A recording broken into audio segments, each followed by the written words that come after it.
Vishnu-Paadaadi-Keshanta-Stotram, Shloka 45.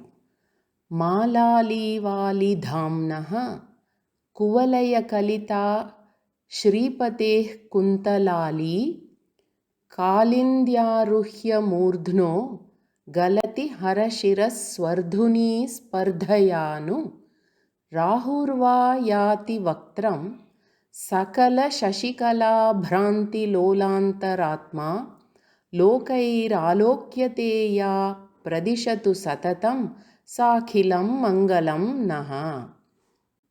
अन्वयः लोकैः अलिधाम्नः श्रीपतेः या कुन्तलाली कुवलयकलिता मालाली इव हरशिरस्वर्धुनी स्पर्धया आरुह्य मूर्ध्नः कालिन्दी गलतिनु सकल शशिकला भ्रांति लोलान्तरात्मा राहुः वक्त्रं याति वा इति आलोक्यते सा नः सततम् अखिलं मङ्गलं प्रदिशतु. अर्थः: in this verse, the mass of curled hair of Lord Vishnu is described and meditated upon. Shripatehe ya kuntalali. Shripatehe means Lord Vishnu. His kuntalali, the mass of curled hair. So that mass of curled hair of Lord Vishnu, lokaihi alokyate, it is looked at and perceived by all the people like what? Alidhamnaha, like as though they are dark black bees which are there together. And then another form of appearance is Kuvalaya Kalita Malali Iva. Kuvalaya Kalita. Kuvalaya means blue lilies. Kalita means grathita, put together. Many blue lilies have been put together and made into a row of garlands. That's how the curled hair appears. Malanam avalihi iva. So malali iva, like a row of garlands made up of blue lilies. Or they look at it as Kalindi Galatinu. Kalindi means river Yamuna. Galati is flowing. Nu is for perhaps, maybe. So it looks like perhaps it is river Yamuna which is flowing. Then Aruhya Murdhnaha. How do they perceive it as Yamuna? They say as though this river Yamuna has climbed on to the head of Bhagavan, Aruhya Murdhnaha, having climbed on to the head. What for? Hara Shiraswardhuni Spardhaya. Hara Shiraha means Lord Shiva's head. Swardhuni means Ganga. Spardhaya is to compete.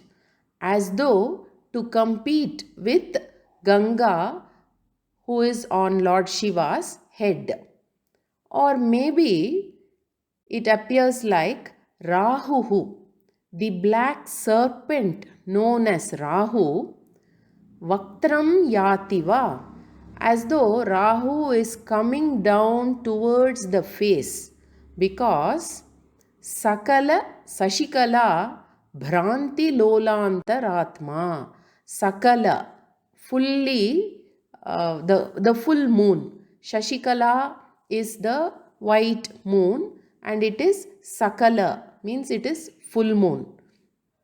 Bhranti is delusion and Lolantaratma. So the mind is kind of confused and vague. So the mind is deluded that Bhagavan's face is the full moon and therefore Rahu seems to be coming down to swallow that moon.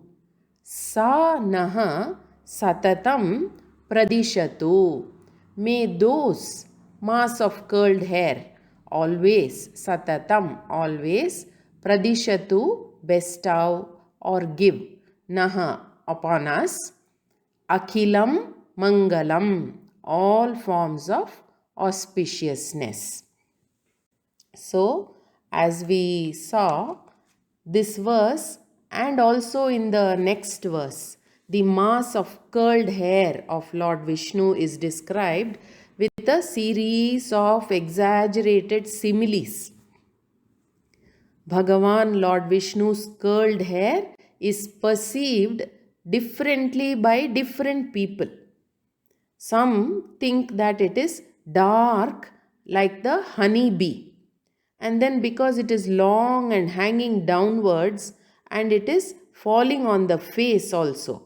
To some, it looks like blue lilies which are strung together in the form of a garland and then which is hanging from the head.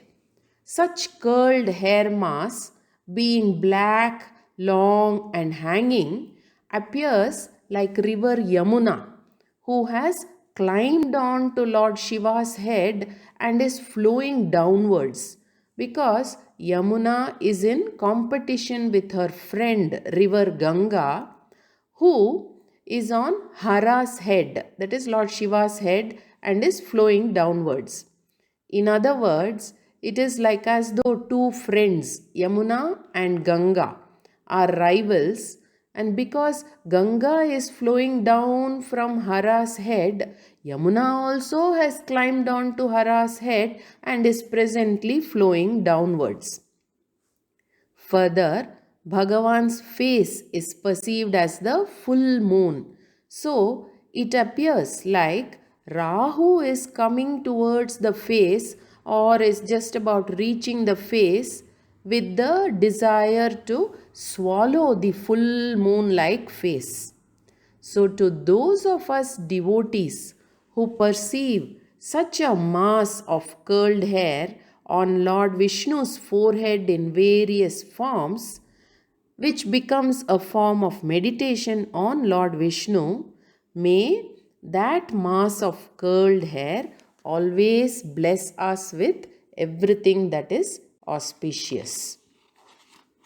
With this explanation for this verse is concluded. Namaste.